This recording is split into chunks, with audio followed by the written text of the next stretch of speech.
कांग्रेस का चिन्ह है, इसको आप पहचानते हो, ये देखा आपने, ये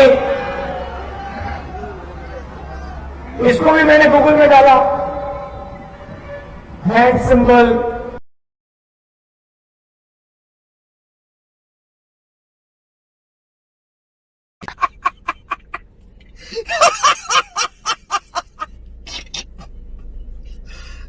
भगवान। दोस्तों एक बार फिर से स्वागत है हमारी एक बहुत इंटरेस्टिंग वीडियो में। दोस्तों ये वीडियो नेशनलिस्ट मीम पर होने वाली है। इसमें कुछ फनी क्लिप और कुछ सीरियस मैसेज आप लोगों के लिए, तो आप वीडियो को एंड तक जरूर देखिएगा। और हाँ, एक राजीव दीक्षित वाली जो ये क्लिप है इसको आप पूरा देख कर जाइएगा। तो चलिए देखते हैं वीडियो।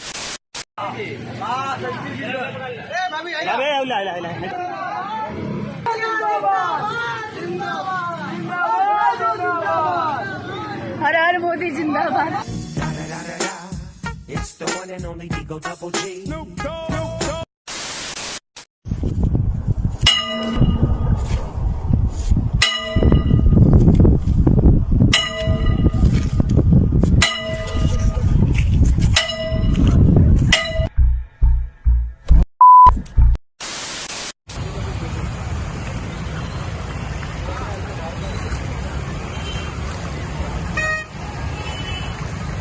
देखिए, इस सीजन में मेरा बहुत मन था कि ऋषिकेश राफ्टिंग के लिए जाने का, लेकिन किसी कारणवश कोरोना के कारण और लगातार लॉकडाउन के कारण मैं जा नहीं पाया। मैं दिल्ली के मुख्यमंत्री अरविंद केजरीवाल जी का धन्यवाद करता हूँ कि उन्होंने दिल्ली के कोने कोने में राफ्टिंग का प्रबंध कर दिया है। अरविंद केजरीवाल जी से आग्रह करता हूँ कि जिस तरीके से वो हर बोर्ड लगाते हैं, ये भी पूरी दिल्ली में बोर्ड लगाए। और अरविंद केजरीवाल जी को कहना चाहता हूँ, केजरीवाल जी वोट कर दी। मोदी जी के नाम पे वोट पड़ रहा है और केजरीवाल के काम पे वोट पड़ रहा है। नंबर वन समझने की कोशिश, मोदी जी के नाम पे वोट क्यों पड़ रहा है? क्योंकि आप लोग 24 घंटे मीडिया वाले मोदी जी की आरती उतारते रहते हो बैठ के। मोदी जी जब गंगा पे आरती कर रहे थे तो 24 घंटे आपने वही दिखाई, आरती दिखाई। हम आप सबके लिए ये शानदार गणेश पूजन कार्यक्रम करवा रहे हैं। मैं उम्मीद करता हूं कि पूजन कार्यक्रम का लाइव टेलीकास्ट सभी टीवी चैनल्स पर होगा, ताकि आप सभी टीवी के माध्यम से अपने परिवार के साथ अपने अपने घरों से पूजन के इस कार्यक्रम में जुड़कर भगवान श्री गणेश जी की वंदना कर सकें। शर्म करो, भगवान से डरो। अरे तालिबान का नाम सुना है? मैं तालिबान में तो मुझे कुछ सुना तो है, मगर वो ये भाई तालिबान में कब्जा हो गया। अफगानिस्तान को जब बिल्कुल खत्म कर दिया उन्होंने। अब अफगानिस्तान में वो कहते हैं जो लोग रहना चाह रहे ले, अब बाकी जो चाहे वो चले जाए, बस ये। तो वो ठीक कर रहे हैं, गलत कर रहे हैं? बिल्कुल ठीक कर रहे हैं वो। तालिबान ठीक कर रहा है? हाँ ठीक कर रहे हैं। अब अपनी वो समझ है। मरना है क्या? ठीक है, मरना तेरे को डर नहीं लगता? पहले भी नारे लगते थे जब टिकट पास थे, अल्लाहू अकबर। क्या लग रहा है आप बताओ ना? अल्लाहू अकबर बोला है ना किसी के, इतने हर बातें बोल सकते हैं आप? नाम नहीं बोल सकते। तेरे मन की गंगा और तेरे मन की गंगा का बोल राजा बोल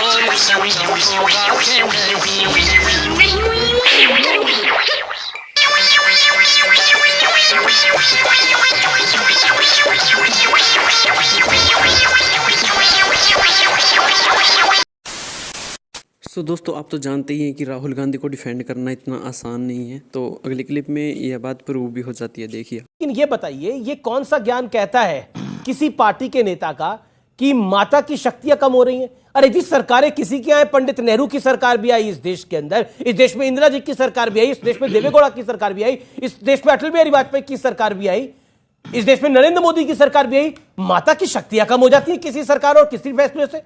क्या आपको लगता नहीं है कि ये कहना अपने आप में गलत है? देखिए अमीश देवगन, मैं ना तो ये क्या कह रहे हैं, ये क्या कह रहे हैं, मैं तो राहुल गांधी की बात कर रहा हूं, इसीलिए मैं न शहजाद की बात कर रहा हूं, न संबित की बात कर रहा हूं, न शादाब भाई की बात कर रहा हूं। मैं तो आचार्य जी, महापुरुष जी जो आपने बोला, राहुल जी, राहुल गांधी जी की बात कर रहा हूं। मैं जवाब दे रहा हूं। मैं शुरू करता हूं, उस पर बीच में आप बोल पड़ते हैं, इसलिए ये व्यवधान उत्पन्न हो जाता है। मेरी बात को पूरा होने दीजिएगा। छाती पर पत्थर रखा है, छाती पर। मैं इनसे, मेरी संवेदनाएं हैं, मैं इनकी स्थिति जानता हूँ। आप छाती से पत्थर उठा दीजिए ना। आचार्य जी, ये भी आपके लिए है। राहुल गांधी को डिफेंड करना आसान नहीं है। महापुरुषों को वैसे भी डिफेंड करना आसान बात नहीं। अच्छे आदमी है। बोलिए आचार्य। आचार्य माफी।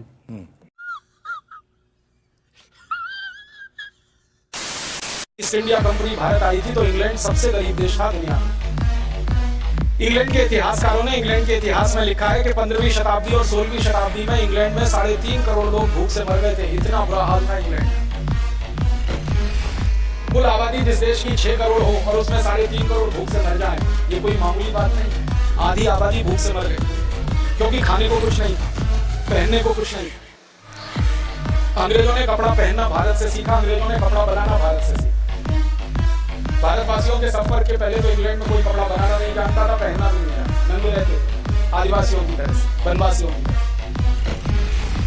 तो ये तो सारी की सारी कहानी है भारत के लूट की। यहाँ का पैसा वहां गया। अब ये ब्रिटिश पार्लियामेंट में बहस हुई 1860 में और ये तय हुआ कि भाई भारत की जो क्रांति हुई 1857 की, उसका बड़ा कारण क्या था? तो एक अंग्रेज कहता हमने लूटा भारत को, ये बड़ा कारण था। दूसरा कारण क्या था? तो एक अंग्रेज कहता हमने मार मार के भारतवासियों को ईसाई बनाया जो वो बनने को तैयार नहीं थे, दूसरा कारण ये था। तीसरा कारण क्या था? एक अंग्रेज कहता हमने भारत की सबसे पवित्र गाय को कत्लेआम किया भारत में, वो बड़ा कारण था। आप जानते हैं सबसे पहला कत्ल खाना इस देश में 1760 में अंग्रेजों ने शुरू कर दिया था। कलकत्ता में गाय कटती थी और हिंदुस्तानियों की छाती पर छुरी चलती थी, गाय कटती थी। तो ऐसे अंग्रेज दस्तावेजों में, अंग्रेजी दस्तावेजों में ये कहानी दर्ज है कि एक एक अंग्रेज बयान दे रहा है और वो बता रहा है ये कारण था, ये कारण था, ये कारण था, इस कारण भारत में हमारे खिलाफ बगावत हुई। अब एक अंग्रेज प्राइम मिनिस्टर पूछ रहा है इन सबसे कि अच्छा बताओ बगावत के लिए पैसा किसने दिया? धन भी तो इकट्ठा हुआ होगा। तो एक अंग्रेज जो यहाँ हिंदुस्तान में 17 साल रहा और किसी तरह जिंदा बचकर वापस इंग्लैंड पहुंच गया, वो कहता है कि भारत की आज़ादी की लड़ाई, जिसको भारतवासी कहते हैं, हम कहते हैं बगावत और विद्रोह, वो कहते हैं आज़ादी की लड़ाई, इसमें 480 करोड़ रुपए खर्च हुआ है। और ये कोई मामूली रकम नहीं है। ये रकम कहाँ से आई? तो भारत के उद्योगपतियों ने दी, व्यापारियों ने दी, कारीगरों ने दी, किसानों ने दी, लोगों ने इतना धन इकट्ठा किया था इसका। इस 480 करोड़ को आज अगर समझना चाहें तो इसमें 300 का गुना कर लेना, तब इसको आज समझ पाएंगे। इतनी बड़ी क्रांति थी 1857। इस क्रांति में 4.5 करोड़ हिंदुस्तानी लड़े थे अंग्रेजों के खिलाफ। अगर हर एक हिंदुस्तानी के हाथ में एक तलवार भी हो तो 4.5 करोड़ तलवारें बनी होंगी इस देश में। और उन 4.5 करोड़ तलवारों को बनाने के लिए लोहा बना होगा इस देश में। उस लोहे को गलाने के लिए भट्टियां बनी होंगी, ब्लास्ट फर्नेस बनी होंगी। कितने करोड़ लोगों ने कितने करोड़ मीट्रिक टन लोहा गलाया होगा। उन लोहों से तलवारें बनी होंगी, बंदूकें बनी होंगी, छुरे बने होंगे, हंसिए बने होंगे, हथौड़े बने होंगे, क्योंकि भारतवासी सोचे इन्हीं से लड़े। माने कोई सामान्य नहीं थी ये क्रांति, बहुत बड़ी थी, बहुत व्यापक थी और एक साथ 350 स्थानों पर हुई थी, एक दो स्थान पर। तो ब्रिटिश पार्लियामेंट में ये सारी बहस हो रही है। तो प्राइम मिनिस्टर पूछा पैसे किसने दिए? तो उद्योगपति, व्यापारी, किसान, कारीगरों ने दिए। तो प्राइम मिनिस्टर कहता है कि अब आगे से इस देश में शासन चलाना है तो एक व्यवस्था करो कि दोबारा कभी भारत के लोग क्रांतिकारियों को पैसे दे ना सकें। उनके हाथ में पैसे छोड़ो ही मत, ले लो, सब छीन लो उनसे। तो कैसे छीनोगे? टैक्स लगा के छीनो। इसलिए इस देश में इनकम टैक्स आया।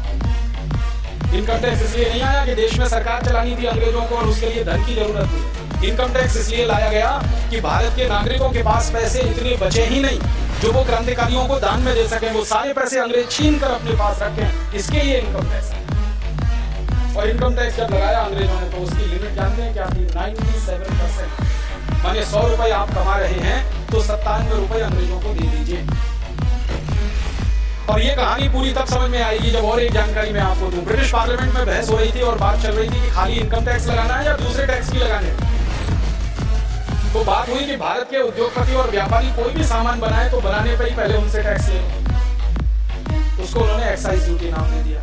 आप सामान बनाए और बेचने के लिए जाएं तो बेचने पर उनसे टैक्स ले लो, तो उसको सेल्स टैक्स नाम दे दिया। फिर बेचकर मुनाफा कमाए तो मुनाफे पर टैक्स ले लो, उसको इनकम टैक्स नाम दे दिया। सामान को बेचने के लिए एक गांव से दूसरे गांव जाएं तो रोड टैक्स ले लो और टोल टैक्स ले लो।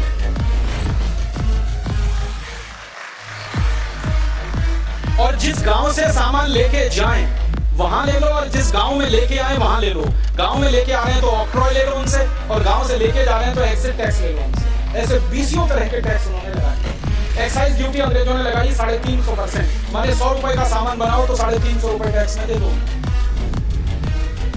इनकम टैक्स लगा दिया 97%। 100 रुपए कमाई करो तो 97 रुपए अंग्रेजों को दे दो, 3 रुपए बचेगा बस आपके पास। सेल्स टैक्स लगा दिया 180 से 250% तक, अलग अलग वस्तुओं पर अलग अलग। ऑक्ट्रॉय लगा दिया 50 से 60%। म्यूनिसिपल कॉर्पोरेशन का टैक्स लगा दिया अंग्रेजों ने कई स्थानों पर 70 से 80%। परिणाम क्या हुआ? हिंदुस्तानियों से लूट कर सारा धन उन्होंने जमा कर लिया इंग्लैंड।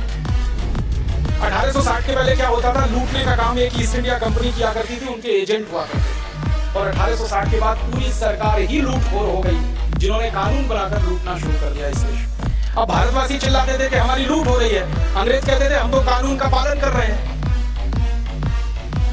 कानून बना दिया इनकम टैक्स का, कानून बना दिया सेंट्रल एक्साइज का, कानून बना दिया ऑक्ट्रॉय का, तो अंग्रेज कहा करते थे हम तो कानून का पालन करते हैं, अब आपकी लूट हो रही है तो हम क्या करें? कितनी बेईमान और हरामी कौम है ये अंग्रेजों की। लूटना है तो कानून बना दो और दूसरों को उल्लू बनाओ कि हम तो कानून का पालन कर रहे हैं, भले उसकी जेब कटे उससे। सो दोस्तों, उम्मीद है कि आपको हमारी वीडियो पसंद आई होगी। अगर वीडियो अच्छी लगी तो इसको लाइक कमेंट शेयर जरूर करें और इसी तरह की वीडियो देखने के लिए आप हमारे चैनल को सब्सक्राइब भी जरूर कर लें। तो मिलते हैं अगली वीडियो में, तब तक के लिए आपका धन्यवाद।